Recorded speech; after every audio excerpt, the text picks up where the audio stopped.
Welcome to the Learning Pines YouTube. We hope this video helps.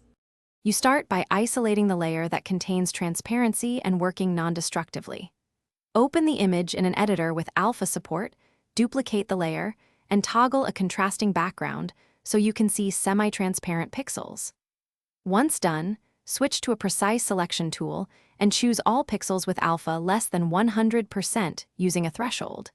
This is the only way to reliably target transparency. Make sure to refine your threshold so you capture hairline or soft edge translucency once you have a visibility cue, convert that visual into an actual selection. Use Select by Alpha or load the layer's alpha channel and apply a threshold to include all transparent or semi-transparent pixels. Then decide whether to remove or replace them. Delete will create full transparency, while filling with a color or sampled content will remove the translucent fringe. Make sure to feather 1 to 3 pixels only if you want to preserve a natural soft edge. Otherwise, keep the selection hard for a clean removal. To finish, inspect the result at 100% and clean any remaining artifacts. If you see halos, undo and slightly adjust your alpha threshold or feathering and repeat the selection step.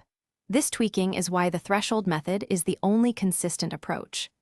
Once satisfied, export with proper PNG settings to preserve or remove alpha as required.